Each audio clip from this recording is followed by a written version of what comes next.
Matias? Yun po yung narinig kong kausap niya, sir.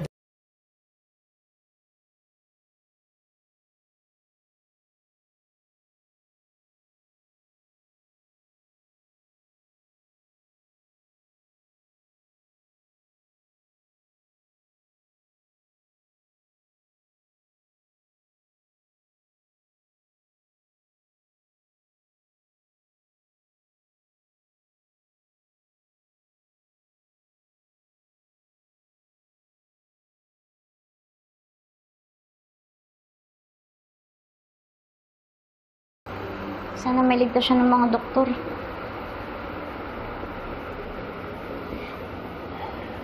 May awa ang Diyos, Lilith. Hindi niya pahabayaan si Sabrina.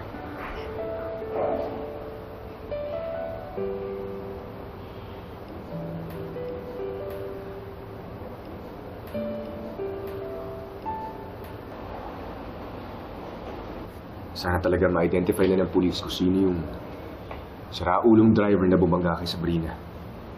Dapat panagutan niya yung aksidente. Sa tingin mo, aksidente talaga yung nangyari? Ano ibig mo sabihin? Kasi parang masyado namang convenient na walang plate number yung coaching nakasagasa sa kanya. Tapos sira yung CCTV sa tapat ng park. Are you suggesting na planado to? Na planado yung pagbangga kay Sabrina? Lilith, sino naman nagagawa nun? Kasi di ba nakikipagkita si Sabrina sa akin? Dahil may sasabihin siya tungkol kay Attorney Alon? Are you suggesting na what if somehow natunugan ni Attorney Alon yung plano ni Sabrina?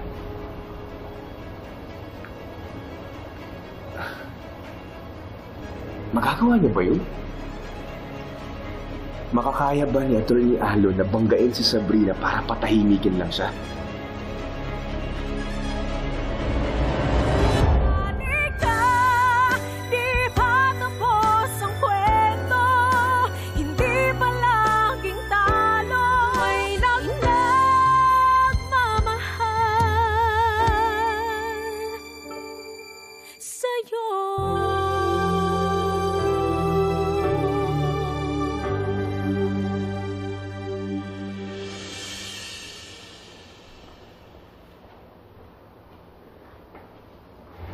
Sa tingin mo ba,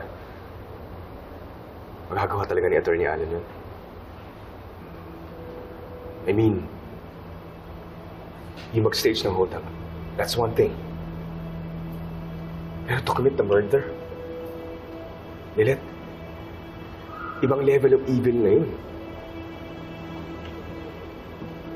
Hindi ko rin sigurado, Kurt, eh. Pero sa ngayon, si Attorney Alon lang yung may motibo para gawin to kay Sabrina. Tsaka, hindi natin siya ganun kakilala, kaya hindi natin alam kung ano ang kaya at hindi niya kayang gawin. Lilith, these are all mere speculations. Hindi tayo pwede magsumbong sa polis ng base lang sa hinala natin. Kailangan natin konkretong ebidensya para i-prove pinagtangkaan talaga ni Attorney Allen ang buhay ni Sabrina. Kung ganun, kailangan nating bantayan ang bawat kilos ni Attorney Alon. Baka sakaling may mahanap tayong pruweba na makakapagturo sa kanya.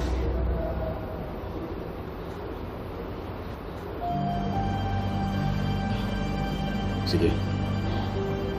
Ako bahala. Mag-iingat na ako sa susunod para hindi na ako mahuli. Gaya nung nakaraan. Salamat, Kurt. Pagdasal na din natin na gumaling na si Sabrina para makausap na natin siya. Sigurado kung makakatulong sa atin yung sasabihin niya.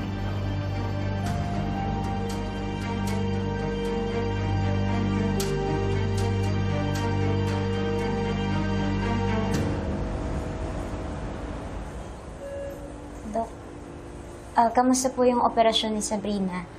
Ligtas na po ba siya sa panganib? The surgery went well, stable ang pasyente.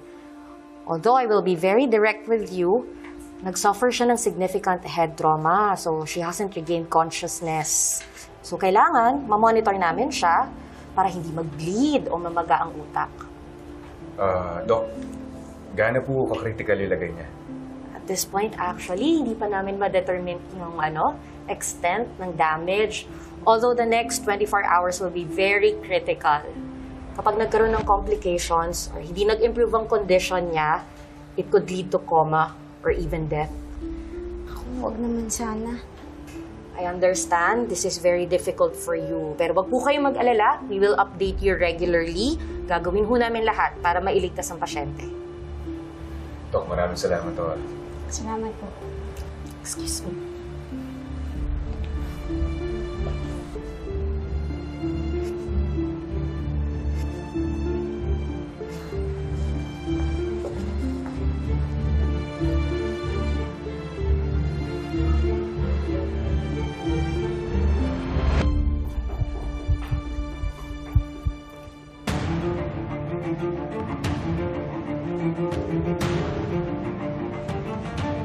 Boss, may masamang balita ako sa inyo. Ano na naman yung sinasabi mo, Paco? Boss, nandito ako ngayon sa ospital. Gaya ng bilin nyo. Para kumpirmahin kung natuluyan yung ex nyo. Kaso lang nadinig ko sila Atty. Lilet, kausap yung doktor.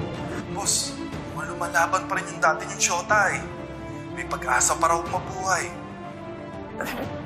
Paano nangyari yun? Hindi ko rin alam, boss eh.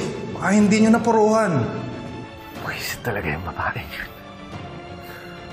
Paco, hindi pwedeng mabuhay yung Sabrina na yan, ha? Kapag yan nagising, sigurado ako sasabihin niya lahat ng sekreto ko kay Lilet. Problema yan, boss. Lalo na gigil si Atty. Lilet na makahanap ng ikakasira nyo. Well, hindi ko hayaang may mahanap siya. Pipigilan ko yung Sabrina na yan na ikalat lahat ng nalalaman niya tungkol sa akin. Kailangan tapusin niya yung babaeng yan.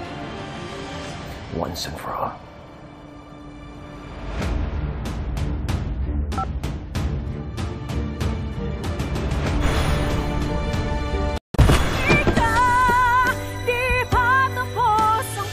So, ipi-place ko si Tito Spanky and Attorney Rona dito sa table 1. Maybe some of my close friends too. What do you think, babe? Babe! Ano ba? Kanina pa ako nasa-stress dito sa pag-aayos ng seatbelt sa wedding reception natin. And you don't seem to be paying attention at all. Babe, puyat lang ako kasi wala.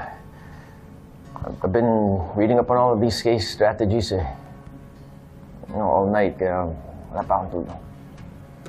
Anyway, when it comes to the wedding reception, I trust your judgment. Mas kabisado mo naman yung kaysa sa akin I'll leave it up to you. Pero babe, gusto ko pa rin maging involved ka dito. Kasal natin to eh. Babe, I'm doing my best to get involved. Well, I do wish that you would do more than just try.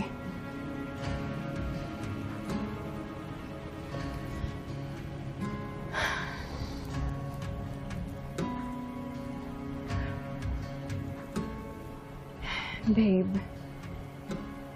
lately kasi parang napapansin ko na distracted ka. Is everything alright? May problema ka ba? May kailangan ba tayong pag-usapan? May kailangan ba akong malaman? Babe, I'm okay. Puyat lang talaga ako, pagod lang talaga. But, look, I promise I'm gonna make more of an effort to be present sa wedding preparations natin. Alam ha? Did you guys hear the news already? It was reported that Sabrina was hit by a car last night, and she's in the hospital in critical condition. Oh my gosh! Kawawa naman si Sabrina. Babe, halika. Dalawin natin siya sa hospital. I don't have time for that. No, I mean, babe, we have the wedding preparations, we have all this work. Babe, hindi ka man lang ma-concern kay Sabrina? Matagal na siyang natatrabaho sa'yo, di ba? It's not that, it's just... Yeah. Oh, you're right. Kahit hindi ko na secretary si Sabrina, Pinagsamahan pa rin kami, kaya... Yeah, we should go there. Check up on her.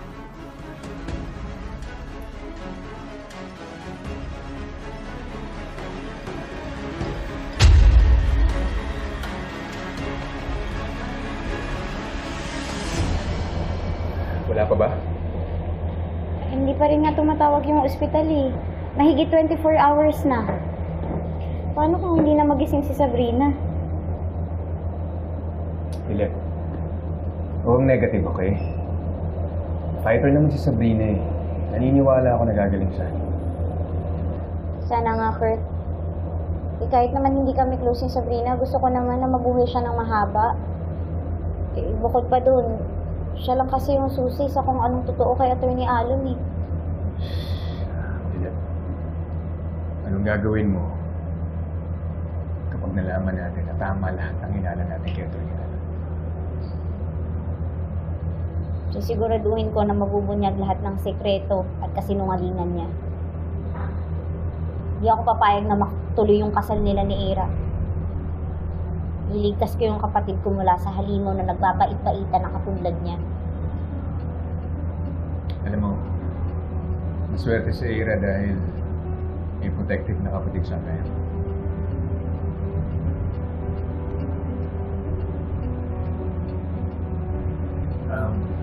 Mabuti pa sa hospital na tayo maghintay ng update kay Sabrina.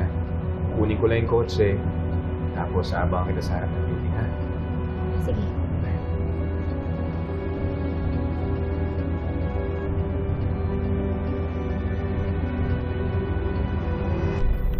Sorry po, napag-mix-mix po namin yung documents.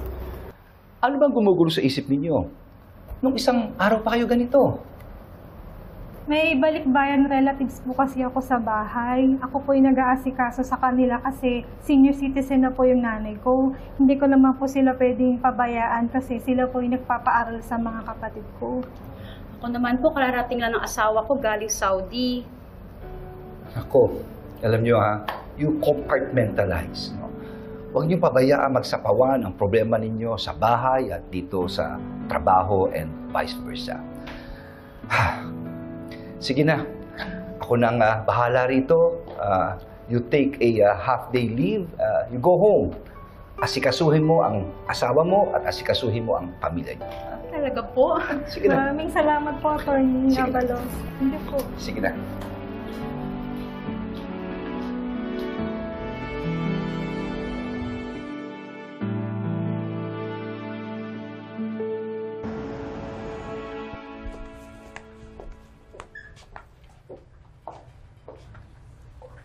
Ira, Atty. Alon, anong ginagawa niyo dito? Well, we're here to visit Sabrina para makita namin kung kamusta yung kalagayan niya. Hindi ba dapat kami yung nagtatanong sa inyo kung bakit kayo nandito? As far as I know, wala kayong connection kay Sabrina.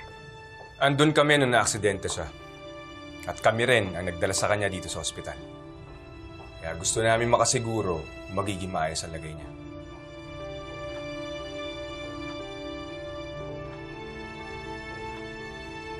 How about you, Atty. Alon? Concerned ka ba talaga kay Sabrina?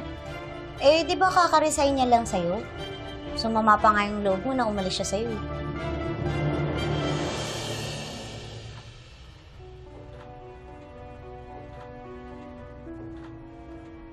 And what are you trying to insinuate, Ate Lilet? Kahit hindi na magkatrabaho si Sabrina at Atty. Renan, he still cares deeply for her safety. Kaya pwede ba? Huwag kang gumagawa ng issue. Kasi wala ka naman talagang alam sa na-establish nilang friendship over the years. At isa pa, hindi mo kilalang lubusan si Sabrina o si Renan eh. Tama ka, Ira. Hindi ko pa nga kilalang kilala si Atty. Alon. Pero si Sabrina, kilalang kilala siya.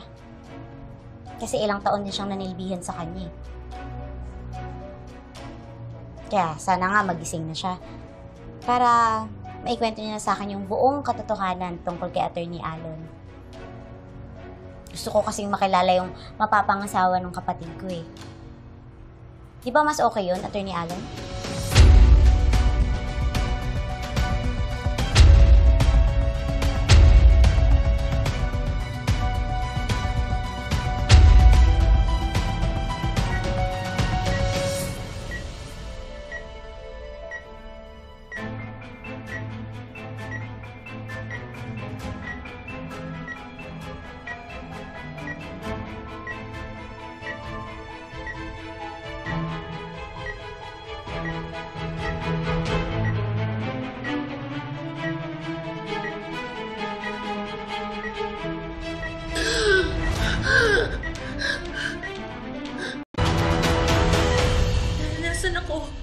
Ma'am, huwag po muna kayong kumilos at magsalita. Mahina pa po kayo. Tatawag lang po ako ng doktor.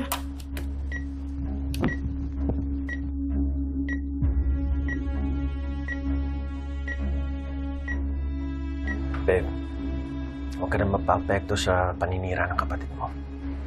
Alam naman natin na ayun sa akin eh. Kaya ako expected ko na kung ano-ano talagang sasabihin niyo tungkol sa akin.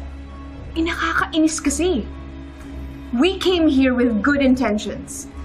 Tapos binibigyan niyo pa ng ibang meaning. I know, I understand. But still, just try to relax. I'll get us some coffee. Dito ka lang.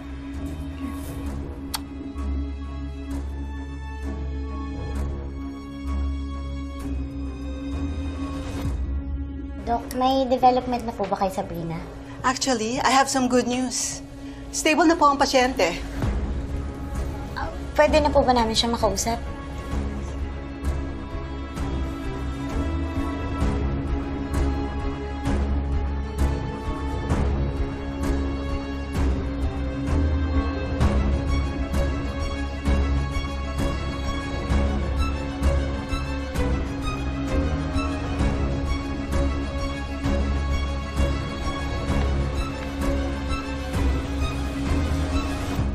Paco, nandito ako sa ospital ngayon. Hindi pa ako kumikilos kasi hindi pa naman sigurado kung magigising nga yung babaeng yun o hindi. Sana nga, hindi ko na kailangan dungisan pa ulit yung mga kamay ko. Sana kusang mamatay na yung babaeng yun sa mga injuries niya. Babe! Oh, yeah. So I'll draft the affidavits and I'll be sure to send them over to you. Okay, Mr. Mendoza. Babe. I was just about to get us coffee, mate. May tumawag lang ng kliyente. What's up? Babe, good news. Sabrina's awake. And andun din sina Ate Lilet para kausapin siya.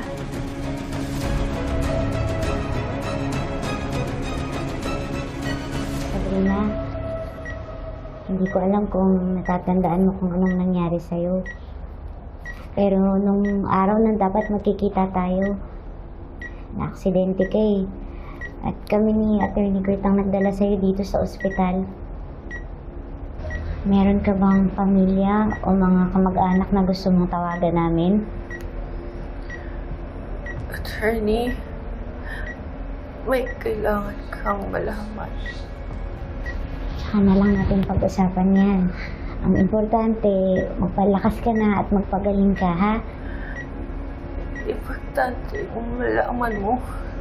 Yun totoo. Ano bang dapat kong malaman?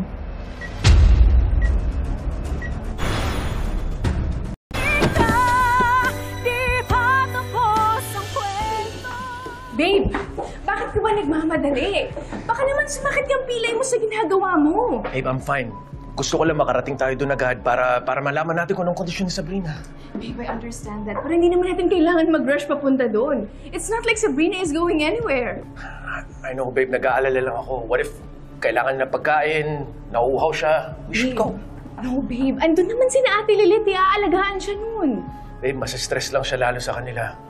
Paano kung panay tanong tungkol sa akin? Let's just go. Babe, don't you think you're overreacting? Ano naman kung magtatanong sina Ate Lilet about you kay Sabrina? Why would it bother you? At isa pa, di ba dapat matuwa ka kasi Sabrina will only tell the good things about you. Right? Yeah, I agree. Still, babe, I think we should go. Tayong mag-alaga sa kanya kasi mas kilala niya tayo. Sige, I'll follow. Okay, let's go.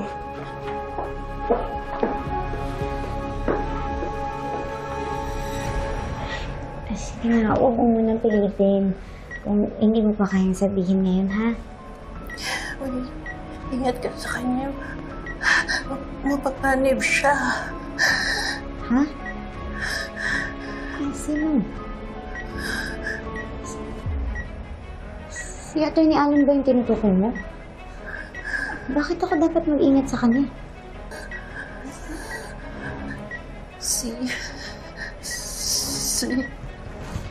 Huwag mo naman ang pilitin kung hindi mo kaya.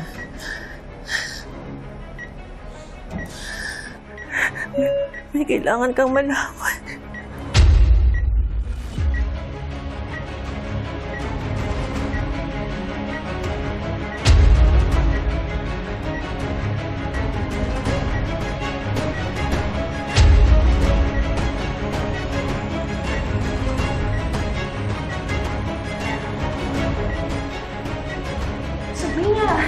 I'm so glad you're awake. Nandito na kami ni Renan. And everything's going to be alright, okay? Sabrina, bakit? Sabrina, what's wrong? May nasabi ba akong masama?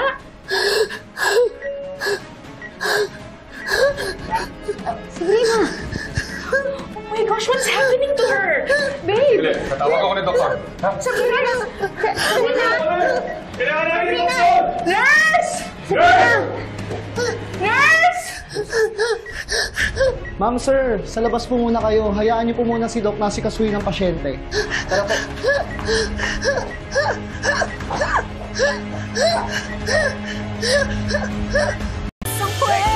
Hey! What happened in there? Anong ginawa niyo kay Sabrina? Bakit biglang nagka-seizure? Pwede ba?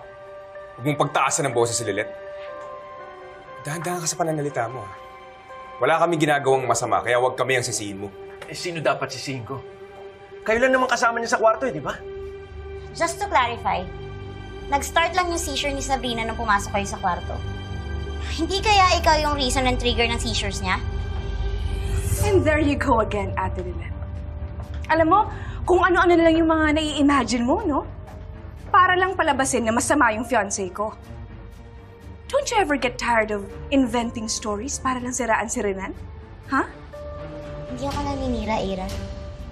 Abogado ako. I'm just trying to connect all the facts. And what facts? Nung araw na nasagasaan siya, makikipagkita dapat siya sa akin nun. Ang sabi niya, may sasabihin daw siya tungkol kay Attorney Alon. And she sounded deeply troubled and upset. Kung talagang wala kang tinatago, bakit hindi na lang ikaw yung mag-reveal sa amin ng planong sabihin sa akin ni Sabrina tungkol sa'yo?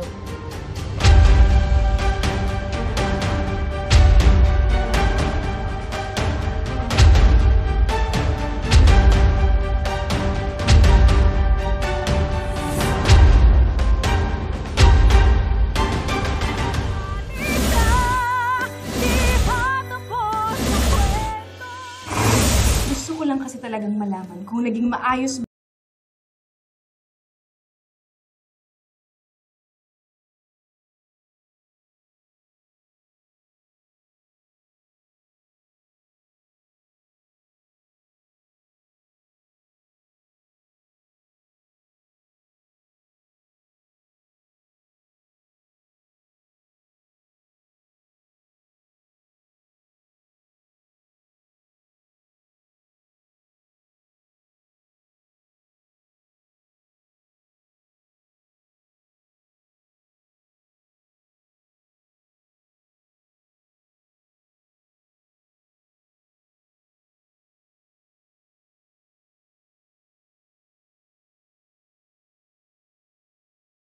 去把我那个房贷款还了啊，累死了！刚刚回到家里面，然后我不是去年就约了嘛，年前的时候就约了嘛，盼星星盼月亮啊，然后银行终于给我打电话来说这个有这个有这个他有额度的啊，有额度了，就上个星期给我打电话让我这个星期去还啊，然后我今天终于抽时间，然后去还了。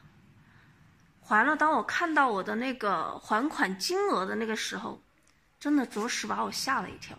因为银行给我打电话的时候呢，他跟我说了，他说要把钱多准备啊，他说多准备一点，因为这个扣款如果说一次扣不成功的话，又要重新排队了啊。然后我就存了40万进去呗啊！我说我贷40万，然后我还了1年了。虽然我知道前期这个利息高啊，就怎么的也还了一点吧，多多少少也还了一点吧。然后存这个40万进去，怎么都是没有问题的啊。但是没有想到，我看到我的还款金额的时候，居然是40万零286，就好在我那个银行卡里面以前还有点零头在里面啊，要不然真的就是还不了了，真的就是存少了。当时我就特别纳闷，我说我贷40万，因为我贷的是80万，我40万商贷，40万这个公积金啊，我那边房子卖了之后呢，我就打算先把这个商贷还了啊，因为全还的话，那我手上就没有这个钱了，然后我这边我还有40万的这个公积金，每个月还要还的，是不是？所以留点钱，我就把这个40万的商贷还了。当时我就纳闷，我就问我说，我这还了1年了，我怎么还是一个负呢？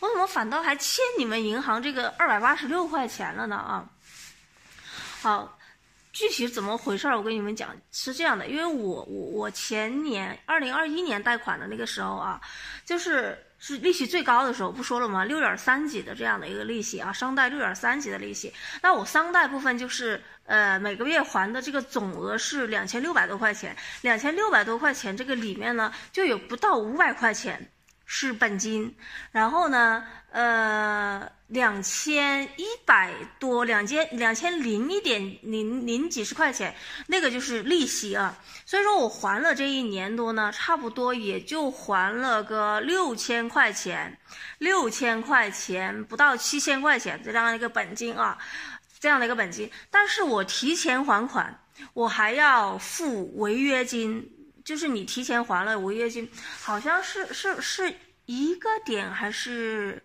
1.5个点啊，反正就是我那个提前还款的那个违约金就是5000多块钱，再加上这不2月份嘛，2月份还没有扣款，但是这个2月份的这个利息是要算的，这2月份的这个利息又是2000多块钱啊，所以说我那不到6000块钱的本金，然后就根本就不够充我的这个违约金和这个二月份的这样的一个利息，所以说就导致我在贷40万的这个基础上，我反倒还欠银行286块钱，也就是我还了1年，我每个月还5000多块钱啊，加上公积金那个一起还5000多块钱，我还了1年，还了将近10万块钱，我反倒还欠啊，就是我1分本金没有还。就是还的全是利息，然后我在那儿我就在抱怨啊，我就是在感叹，我就说我的妈呀，我还了快10万块钱，还的全是利息啊，我1分钱本金都没有啊。然后那个银行那个工作人员啊，就赶紧来这种招降我的那种啊，他说是前面还的都是利息，特别不划算啊，要不就别还了啊，这样还不划算，这个本金都没还呢。然后说得，我赶紧清醒过来，我说赶紧还，这个利息太吓人了，太受不了了啊！所以说一般这种啊朋友们就是买房的话，就是能不贷款尽量不贷款啊，就是能提前还款就一定要提前还款，这个利息真的是太吓人了。我以前虽然说我是6点几的这种特别吓人啊，但是这个其实现在4点几的这种利息也挺吓人的。然后我走的这个时候啊，银行工作人员还不忘不给我补一刀啊，他说的借银行80万是不是？收你10万8万的这个利息怎么了？是不是？你要是跟亲戚朋友借，你不也得给利息啊？你还得搭上一辈子的这个人情啊！再说人家借不借你还不一定呢。